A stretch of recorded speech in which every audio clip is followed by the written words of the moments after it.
because people said that I was unfair to the game, and I look back on it and I think, yeah, I probably was, but this isn't the case this time. I felt I was actually very fair to Sonic Adventure 2.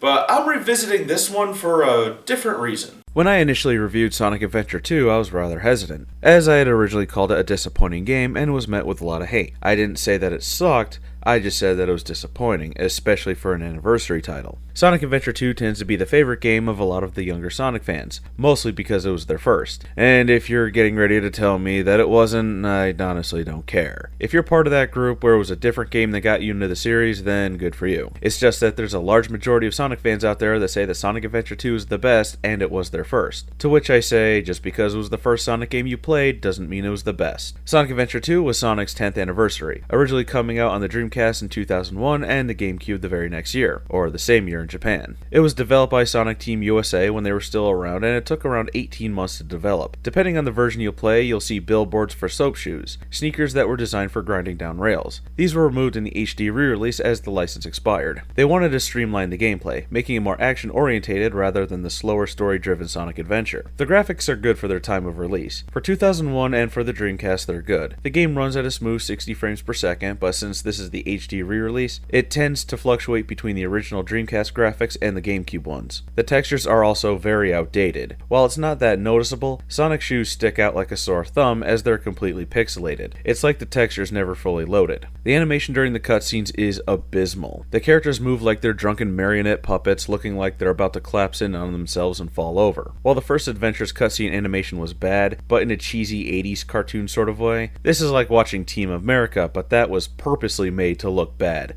and I don't think they were trying to emulate that here. And why the hell did they make Rouge's tits bounce and jiggle? It's like someone said, you know what Sonic fans need?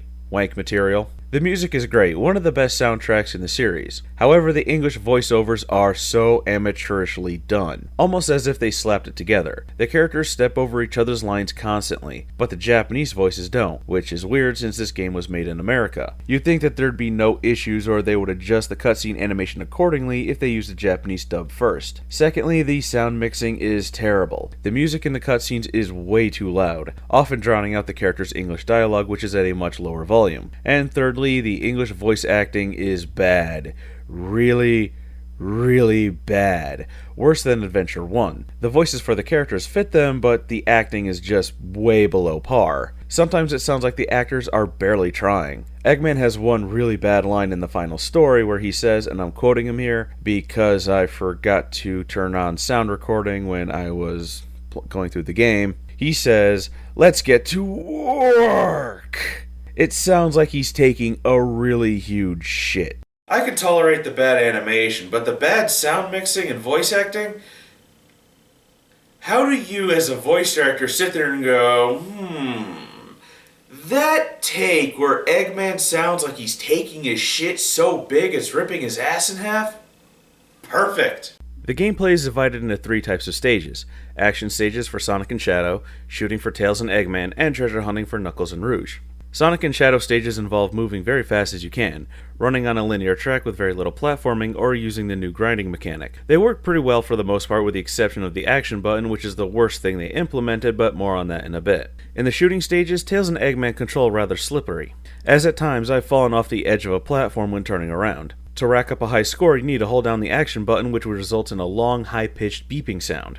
Pressing the action button also fires the Vulcan Cannon, and you can get a hover upgrade. In these stages, you're platforming about with minor exploration. The treasure hunting stages are the absolute worst though. They're very big arena-like areas. Knuckles and Rouge almost run at Sonic speed. You can climb and dig, but there's the problem of not being able to move the camera up and down. You can only move it left and right. And the biggest problem, the one thing that really rustles my jimmies about these stages, is that the radar only works at one MacGuffin at a time. If you're next to item number 2, the radar won't do a thing until you've gotten item number 1, padding out the length of these stages to annoying. And the stages have a lot of exploration due to their size. A lot of these levels feel extremely repetitive. Shadow's White Jungle and Final Chase are the same as Sonic's Green Jungle and Final Rush. Tails' Prison Lane, Hidden Base, and Eternal Engine are the same as Eggman's Iron Gate, Sand Ocean, and Lost Colony. Rouge's Dry Lagoon, Egg Quarters, and Mad Space are pretty much the exact same level as Knuckles' Wild Canyon, Death Chamber, and Meteor Herd. They're repetitive to the point of feeling tacked on for extra game length, as it's only 5.5 hours and that's including all cutscenes. Now onto the action button, which is a context-sensitive action that doesn't work for Sonic and Shadow. Having the spin dash, light dash, bounce attack, and somersault all tied to one button causes a lot of problems. If you need to do the light dash near a path of rings, Sonic may somersault, and if he's near a ledge, he may just go right off of it. Or, and my personal favorite, if there's a path of rings above a bottomless pit, he may just do the bounce attack instead of the light dash, plummeting to his death. The action button is also incredibly sensitive and occasionally unresponsive. You can press it and hold it to do a spin dash, but Sonic may just somersault a few times.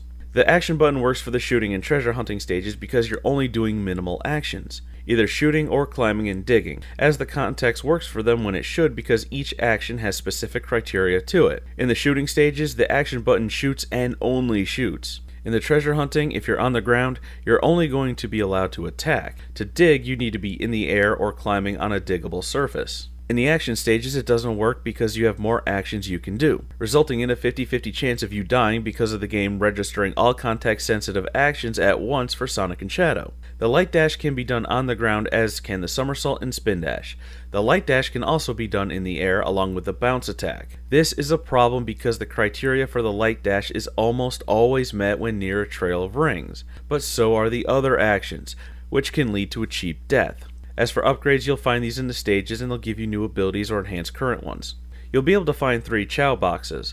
The first one will give you a key so you can enter at the end of a stage. The second contains animals to give them, and the third gives a special animal, but more on that later. There's no hub world, which makes this game no longer feel like an adventure.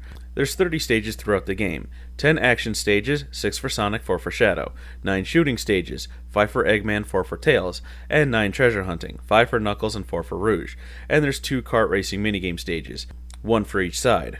While people hated Big's fishing stages, which I can understand, I just don't feel like I'm getting the variety that the first adventure gave us. We had high-speed stages, treasure hunting, and shooting stages with Sonic, Knuckles, and Gamma, but we also had racing with Tails and platforming with Amy. Also, Adventure 1 stages aren't as linear as they were in Adventure 2's. In Adventure 1, the areas were a lot more open, allowing you to use your abilities to your advantage to skip around, or there were some hidden paths that allowed shortcuts. Granted, this was because some of the characters shared stages. Not so much here in Adventure 2. In certain areas like Final Rush and Final Chase, you have a variety of ways to go, as those are the most open stages compared to that of City Escape, Metal Harbor, Green Jungle, Pyramid Cave, or Crazy Gadget.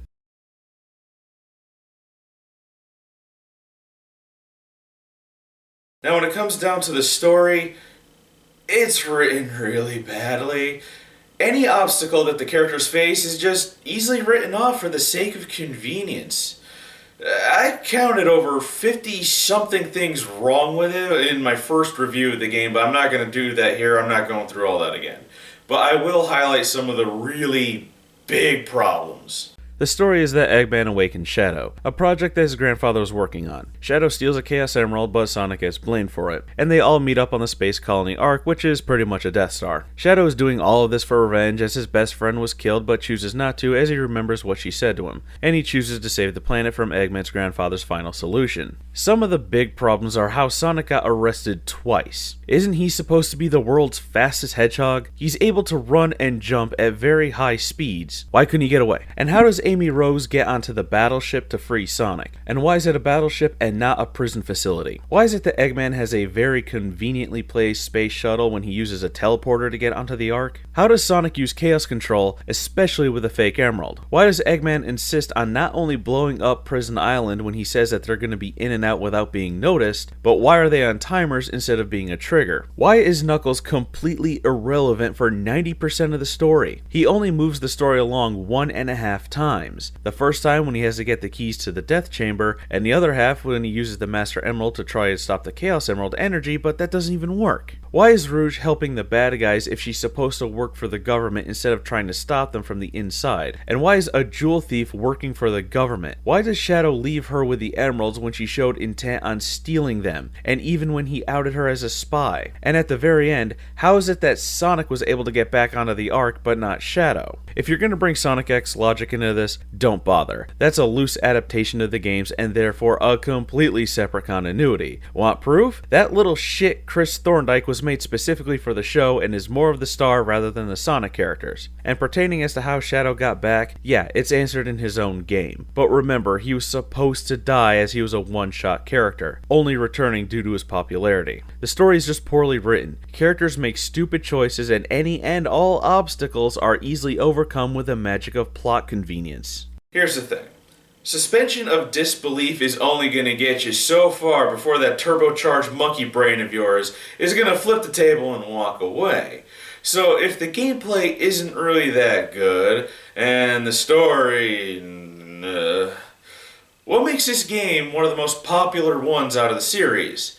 And I got to thinking, I think it's the Chao. The Chows are these little virtual pets. You hatch them from eggs, feed them, give them chaos drives and animals to raise their stats and change their appearance. There's also Hero and Dark Chao that you can raise depending on the character alignment that gives them the most attention or abuse. In addition, there's also the Kindergarten where they can learn various things. You can change their name or visit the black market for eggs, special fruits, and items. The more emblems you collected also means the more stuff you unlocked in the market. As you raise the Chao, you can put them in Chao races or have them fight. But there was one thing we all worked hard to do, and that was to get the rare Chaos Chao, which was pretty hard as it took very specific requirements, like the Chao having transformed twice and then giving it one of every animal and no chaos drives. This Chao was immortal, but it could not breed. This was the reason why I decided to revisit the game. When we played this game, we spent hours upon hours raising these little guys. It was so much fun to micromanage all the Chao you were raising. We would need to run through the stages to get the animals and chaos drives. But to do so, we would play through as Sonic and Shadow stages because they were the fastest, most efficient way of getting the needed items, especially for the GameCube version as it took longer to raise the Chao. One Chao year was extended from an hour in the Dreamcast version to about 2.5. Because people played Sonic and Shadow stages the most as they were the best and most fun stages out of the game, they tricked themselves into thinking that the game was much better than it was. Because only a third of the game is good. The rest goes from okay to downright terrible. I'm not going to say that the game sucks because it doesn't, but it's got 2 weak links in its chain and it's definitely not the best the series has to offer. From an objective standpoint, Sonic Adventure 2 is heavily flawed. From things like the action button to a terrible camera that likes walls more than the characters, the English acting with voices drowned out by the music and characters stepping over each other's lines. Even for its time, it's not that good of a game, but it's only noticeable when we look back on it, as during the time, it was the second 3D Sonic game, so we really didn't know what to expect.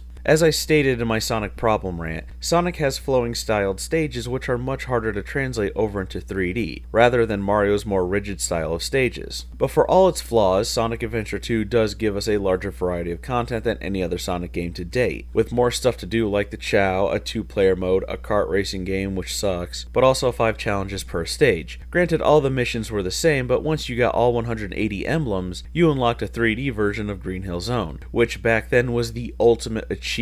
There were things to strive for that made all the work you put into it worth it until the thrill wore off, but I still don't see it as the best one. Sonic Adventure 2 still gets a rating of decent. It's got its fun moments, but if all you're playing is the Sonic and Shadow stages for Chao raising, then you're ignoring 2/3 of the game, and I don't blame you because those 2/3 are kind of crap.